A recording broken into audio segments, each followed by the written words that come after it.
I'm back.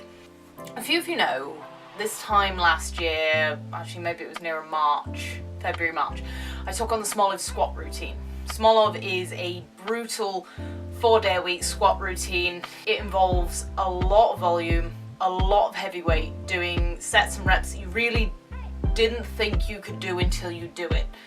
It really pulled my body apart and it was exhausting. I did get a 5 kilo PR, so I hit 110 kilos on my squat by the end of it. It was 13 weeks, I believe. And during that time, it was the middle of winter. A few of you know I suffer with SAD, so I wasn't in the best of places. It had also been triggered by the fact that financially I was in a really rough place. A few of you know I'm a photographer, horses specifically, and we had a lot of heavy snow, which cancelled loads of events. And at my hardest time of year, I was financially in the worst situation I've been in a long time, and I was starting to wonder about giving up.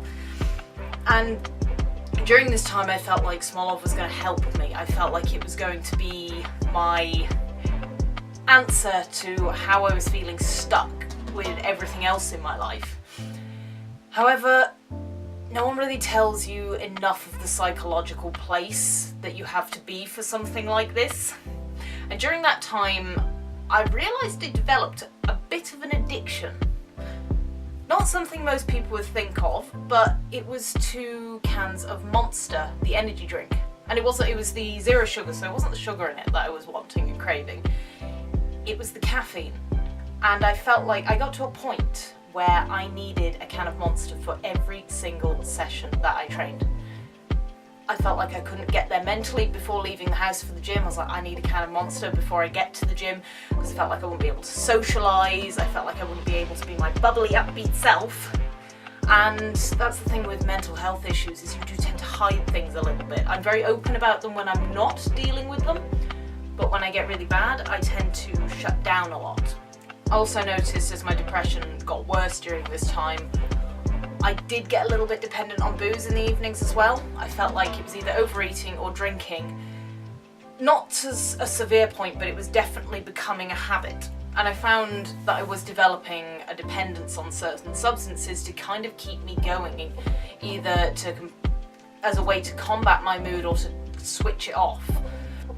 Now I'm a lot better. I recognised the habit after a while, especially since I stopped when I finished Smoliv, and I started to tackle it. I basically cut it out. I stopped drinking the Monster, and obviously my mental health was improving that time because we were coming out of winter, which did help me out a little bit. I did notice I was a miserable, horrible person for about a week, because I was finding when I was getting dependent on stuff, I was like, before I was having it, I felt like I needed it, or when it wore off, I felt like I needed more, and sometimes I'd be on 2 cans a day, which I'm the person who doesn't need caffeine in the mornings. I don't need substances to keep me going through the day. I'm usually okay. Every now and again, obviously, I'm human, everyone gets super tired and goes, you know what, a bit of caffeine would help me through this task. But generally, I don't tend to rely on that stuff. But once I finally came off it, it made me realise how dependent I've become. I now limit myself to 1 can a week because I enjoy the stuff, I enjoy the flavour, and I like a bit of a caffeine boost here and there because it's fun for training, especially if you're going for really heavy lifts and sometimes you feel like you just want a little bit of boost every now and again. But it's not healthy to get reliant on it.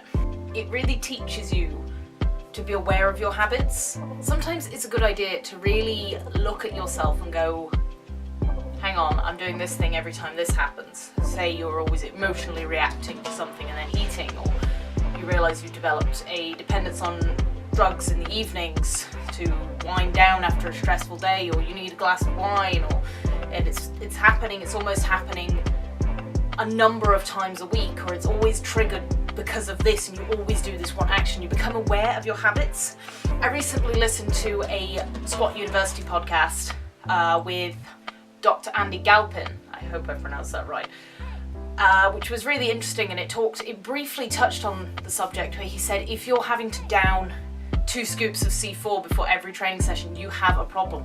If you always need that boost before you train, you're not training for the enjoyment of it anymore, and you need to assess that issue. I'm not saying everything can be changed straight away, but it's something you need to be aware of, because unhealthy habits can become addictions. They can become very dangerous and detrimental to us. I'm sure, like the typical case of the alcoholic, it starts off as every Saturday night you have a few cans of beer, and And then it turns into a Friday night, and then it's, oh, Thursday, oh, we're nearly at Friday, why not? And then it starts to happen throughout the whole week, and then you realise you're needing a drink at 4 in the afternoon, 3 in the afternoon, 2, 1. You're having a drink at 11 in the morning just because, and it becomes a habit. And you've got to be honest with yourself straight away. Be aware of those habits, because once they really take over you, you can't get out of them. Now, habits can be mental, like a thought process, so say X happens, so you always think Y. So, for example, you mess up on something really daft and silly, say you forgot to take the bin out, and then your brain goes, oh, you're stupid, you're so forgetful. And then every time you do something like that, you get that stupid, forgetful thought, and eventually you start to believe it. That's a mental habit. Sometimes it can be an action. So every time you sit down for dinner in the evening, you have a drink, or you put the TV on, or say after every meal every evening, you want pudding. You know? And it becomes a habit. They can be mental or physical actions. It gets to a point where it's really hard to change that, because your brain's got so hooked on that pattern and that little boost from a certain thing or that certain pattern. And also patterns and habits can be really good as well. So say you get into a routine of every time something bad happens, you try and think of a positive to counteract it, or every time you get a bit stressed, take a deep breath, and it becomes a habit, like an instant reaction. So habits can be good and bad, but you've got to be aware of which ones you're cultivating. Which habit are you feeding? Are you feeding the healthy one that's going to help you in the long run, or are you feeding the bad one that's going to slowly destroy you and make things harder for you? Just always be aware of your habits.